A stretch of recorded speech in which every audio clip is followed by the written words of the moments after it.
So hello everyone, welcome back to the channel UGC Net Paper 1 We Can We Will. So today's topic is evaluation. आज हम evaluation के कुछ points पढ़ेंगे जो कि आपके एग्जामिनेशन पॉइंट ऑफ व्यू से बहुत ज़्यादा इम्पोर्टेंट है. सो इवेल्यूएशन में अगर हम बात करते हो तो इवेल्यूएशन में आपके पास कुछ टर्म्स होती है जो कि आपको पता होनी चाहिए. First one is your testing. Testing होता है to measure your knowledge performance of skills in starting. Testing का मतलब क्या होता है, जैसे क्लास में आपको टीचर कोई एक टॉपिक पढ़ाता है तो उस टॉपिक को टीचर आपको एमसीक्यूज़ के थ्रू या ट्रू फॉल्स के थ्रू पूछता है, आपसे आपको टेस्ट करता है, अपने स्टूडेंट को टेस्ट करता है कि स्टूडेंट को वो टॉपिक कितना समझ में आया है. ये चीज़ देखने के लिए टीचर टेस्टिंग करता है. एमसीक्यूज़ क्वेश्चन देके, ट्रू फॉल्स देके, फिल इन द ब्लैंक्स देके. तो जब हम मेजर करते हैं नॉलेज को या परफॉर्मेंस ऑफ स्किल्स को शुरुआत में, एक बार कंसेप्ट पढ़ा दिया, उसके बाद जब टीचर टेस्टिंग करता है तो उसको हम मेजर करते हैं ताकि हमें ये क्लियर हो सके कि जो बच्चे हैं वो ग्रैब कर पा रहे उस कंसेप्ट को, या ग्रैब किया भी तो कितना कंसेप्ट बच्चों को समझ में आया. सेकेंड आती है आपके पास measurement. Measurement means quantify. It means कि जैसे आप कुछ भी परफॉर्मेंस कर रहे हो या आप कुछ भी परफॉर्म कर रहे हो, उस चीज़ को नंबर में रिप्रेजेंट करना, क्वान्टिफाई करना, नंबर देना, स्कोर देना. जैसे हम 10 on देते कि योर राइटिंग इज़ 10 on 8 या 10 on 7, तो उस चीज़ को हम मेजर करते हैं. That is your measurement. Third one is your assessment. Assessment होता है आपका when you compared with others and method used for improving your performance. Assessment में क्या किया जाता है? असेसमेंट में आपकी परफॉर्मेंस को दूसरों से कंपेयर किया जाता है और जो चीज़ें जो मतलब पॉइंट्स होते हैं जिनमें इम्प्रूवमेंट की ज़रूरत होती है, उन सब पॉइंट में ऐसे मेथड्स यूज़ किए जाते हैं जिससे इम्प्रूवमेंट होती है. तो assessment is when you will be compared with others, और जो भी आपकी इम्प्रूवमेंट के लिए आपकी परफॉर्मेंस में जो भी आपके ड्रॉबैक्स रह जाएंगे या जो भी कमी रह जाएगी, उन चीज़ों को इम्प्रूव करने के लिए डिफरेंट मेथड्स को यूज़ किया जाएगा. And fourth one is your evaluation. Evaluation is always done in the end and evaluation means teachers judgment which is given in the end. So these are some terms which is important. Now next we will study scale of measurement. This concept is very important from your examination point of view. ये direct आपको, ये एक ऐसा topic है जो कि direct आपको या तो क्रोनोलॉजिकल ऑर्डर में पूछा जाएगा या फिर इन स्केल्स को आगे डिफाइन करके पूछा जाएगा और आपको मैच करना होता है. ये मतलब 100 आउट ऑफ 95% चांसेस है कि ये वाला क्वेश्चन आपके एग्ज़ाम में आएगा ही आएगा डायरेक्ट 2 मार्क्स के लिए. As I has also written here important, it means this is very important topic. तो आप इसको अच्छे से समझिए. हमारे पास 4 तरह के स्केल होते हैं: nominal, ordinal, interval and ratio. So first one is your nominal scale. Nominal scale आपका सबसे पहला स्केल होता है और नॉमिनल स्केल होता है define in name and category. It means ये सिर्फ नेम और कैटेगरी में ही डिफाइन होता है.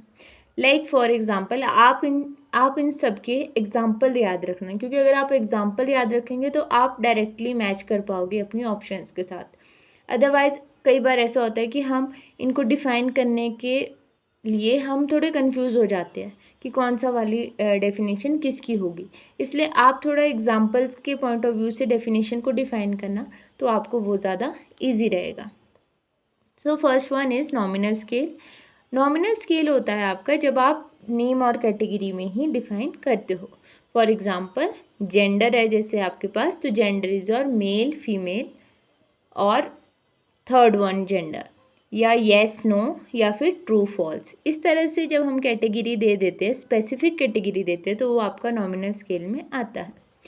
Then second one is your ordinal scale. Ordinal scale होता है जहाँ पे आप एक ऑर्डर, एक रैंक देते हैं.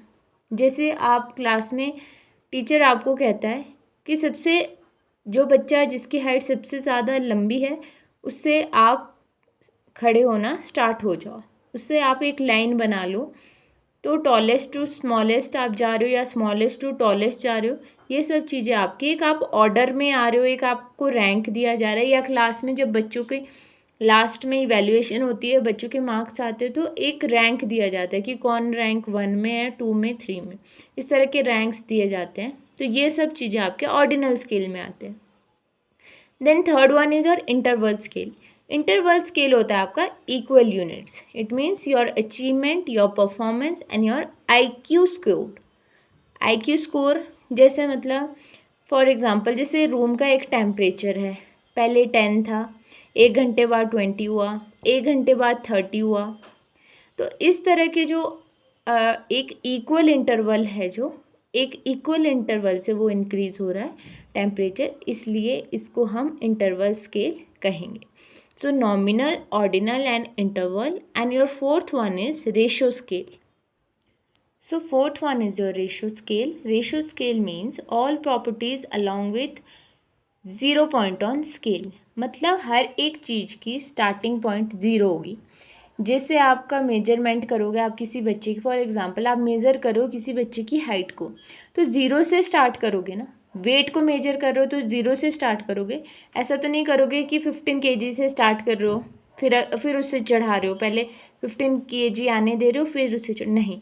सो रेशियो स्केल में सारे है जो पॉइंट है, वो स्केल के जो पॉइंट स्टार्ट होंगे या मेजरमेंट के जो पॉइंट है वो स्टार्ट होंगे 0 से। ये आपको ध्यान रखना है इसमें। और एक डायरेक्ट क्वेश्चन मैं आपको बताती हूँ, अभी एग्ज़ाम में आया था क्वेश्चन कि 0 पॉइंट इज़ आर्बिटरी और नॉट। सो आपको ये चीज़ ध्यान रखनी है कि जो रेशियो स्केल में 0 पॉइंट है वो आर्बिटरी होता है, ठीक है। तो आपने ये चीज़ ध्यान रखना है। ये डायरेक्ट क्वेश्चन आया था एग्ज़ाम में, अभी मैच द फॉलोइंग में आया था आई थिंक सो। इसमें फॉर्मेटिव और रेशियो स्केल या नॉमिनल स्केल कुछ इस तरह का क्वेश्चन आया था। तो उसमें आपको पूछा गया था कि रेशियो स्केल में 0 है जो वो आर्बिटरी होता है कि नहीं होता है। तो yes it is true, ratio scale में जो 0 है वो आर्बिटरी होता है। Then next is assessment and evaluation.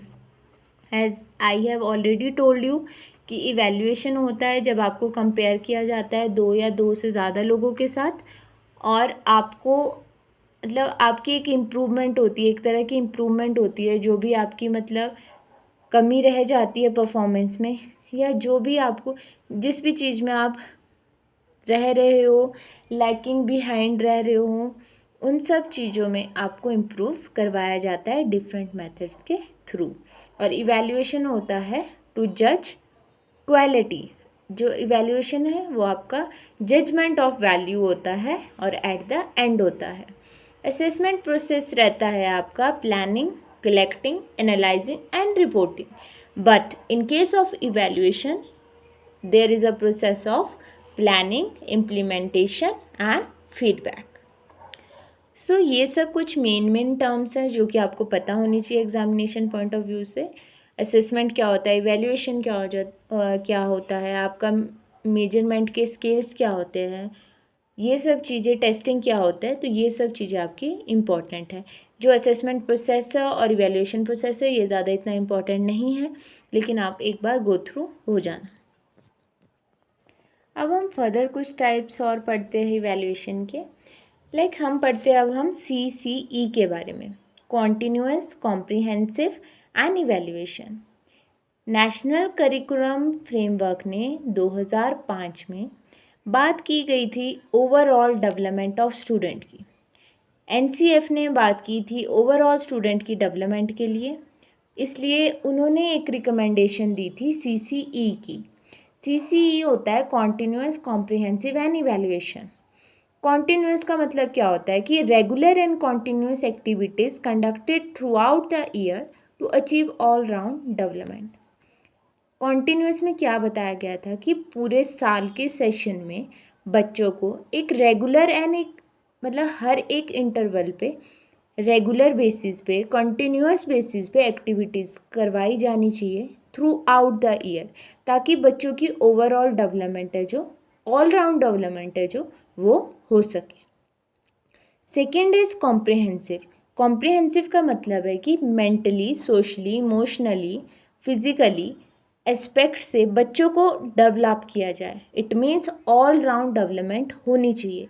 ये नहीं होना चाहिए कि बच्चे सिर्फ और सिर्फ स्टडी कर रहे हैं, बाकी बच्चों को अपने सिलेबस के बाहर कुछ भी पता नहीं है। नहीं, बच्चों को मेंटली, सोशली, फिजिकली, इमोशनली हर एस्पेक्ट से बच्चों को जो है डेवलप करवाना चाहिए, और बच्चों की ओवरऑल डेवलपमेंट की बात की गई है कॉम्प्रिहेंसिव में। Then third one is your evaluation. Evaluation means variety of tools and techniques are used to assess and evaluate the student progress. Evaluation का मतलब क्या है? बहुत तरह की वेराइटीज़ ऑफ टूल्स, बहुत तरह के टूल्स, टेक्निक्स है जो वो यूज़ करे जाने चाहिए to assess and evaluate the student progress. बच्चों को असेस करने के लिए, बच्चों की इवैल्यूएशन के लिए और बच्चों की प्रोग्रेस के लिए डिफरेंट टूल